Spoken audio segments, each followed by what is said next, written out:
evening. Here is top news newsletter, starting with the headlines.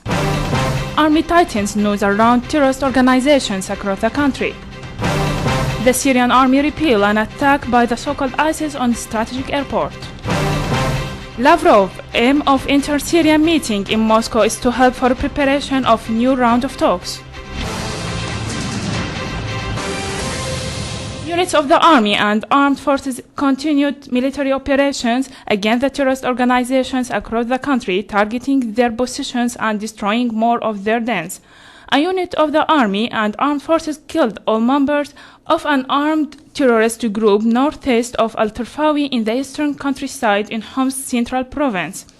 Units of the army and armed forces destroyed dens of terrorists, killing scores of them and injuring others in the town of al-Batne and Meshhara and Ovania in the countryside of Al-Qunaytra southern province.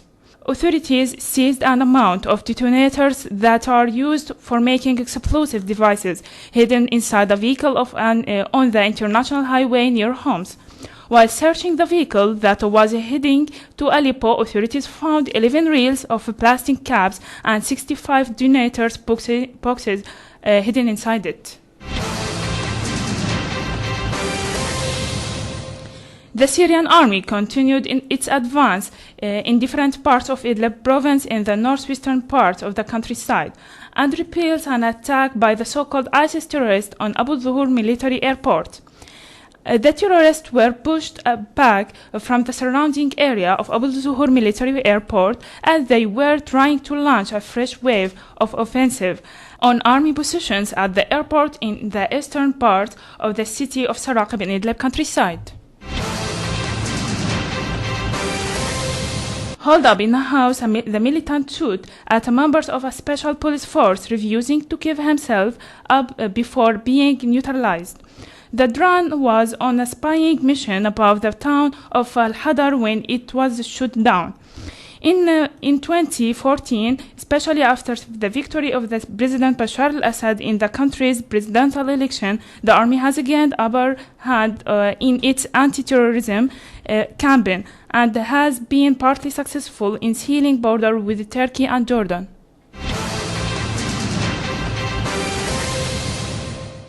Russian Foreign Minister Sergei Lavrov said the inter-Syrian meeting in Moscow aims at preparing for a new round of talks, taking into account the mistakes that were made in the Geneva conference in 2014. Lavrov said at the conference that what is needed is holding dialogue in a calm atmosphere with all sides being represented in order to reach a political solution, noting that the opposition members will have the chance to hold talks in a neutral place without any representation of other states. The Russian Foreign Minister reiterated that counter-terrorism is vital for overcoming the crisis in Syria, pointing out that bombarding any site of state under the pretext of eliminating terrorist groups without the approval of the concerned states and the Secret Council is illegal. He added that counter-terrorism should be implemented in accordance with international law, as the Secret Council is the only body allowed to designate any group as a terrorist group. Lavrov said that the discourse of some Western power who claim that cooperation with the Syrian government for counter-terrorism is impossible, citing the example of the dismantling of chemical weapons which took place through cooperation with the Syrian government. In the Iranian view, Mohammad Reza Rouhani, who was Iran's first vice president under former president Mohammad Ahmadinejad, has been sentenced to 5 years in prison and fined, AFP said. Rouhani, 66, is the most senior official from the Ahmadinejad era to have been convicted. The Supreme Court verdict came after a trial on corruption charges, according to Iranian media.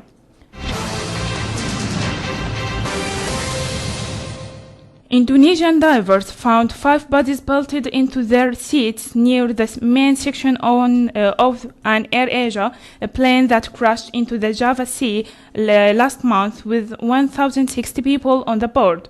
The divers hope to reach the fuselage. A total of 59 bodies have now been found following the crash of flight QZ 9501, which went down on December 29.